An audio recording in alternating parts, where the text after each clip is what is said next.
balita na ikay mawiwili. So mga par, matapos nga po pumutok ang balita na hinamon mismo ng IBF welterweight champion na si Lewis Croker ang ating pambansang kamao Manny Pacquiao para sa isang laban kung saan merong pagkakataon si Pacman na makakuha ng world title. Sakaling pumayag ito na pumunta sa UK para sa isang title fight. Pero isa tayo mga idol sa mga nagsabi na imposible na papayag si Pacman na maging sunod-sunuran sa mga gusto ni Croker kahit siya pa itong kampiyon. Para kasi sa atin mga idol, mas kailangan ni Croker si Pacman kumpara sa kailangan ni Pacman si Croker. Kaya ina-assume natin mga idol na malabo talaga mangyari ang bakbakan na to. Bagamat ayon naman sa mga rumors na kumakalat sa social media mga idol, posible na si Lewis Croker daw mismo ang dadayo para lamang labanan si Pacman. Ito sakaling pumayag daw ang promoter ni Croker. Well, sa ganitong senaryo mga idol, walang problema kay Pacman na lumaban sa IBF champion. Alam naman natin na walang inaatrasan si Boss Manny. Kaya abangan natin to mga idol kung talagang dadayo si Croker sa Las Vegas para labanan si Pacman. Kung gusto talaga nito makalaban si Boss Manny mga idol, gagawa talaga ito ng paraan at sakripisyo para makalaban ang nag-iisang 8th division champion.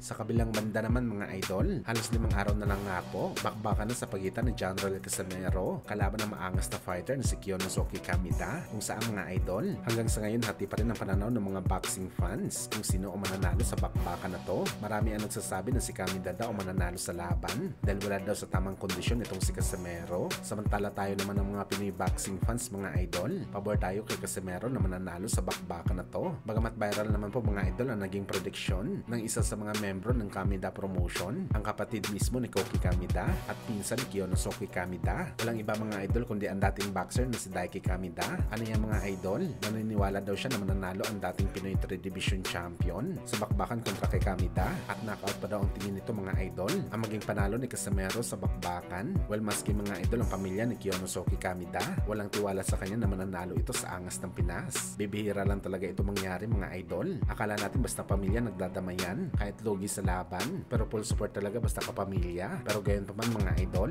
walang problema naman dito dahil lahat naman tayo merong karapatan na mamili kung sino ang ating papanigan sa bakbakan. Malamang nakita lang talaga siguro ni Daiki Kamida ang diferensya ni Casimero kontra kay Kiyonosuke.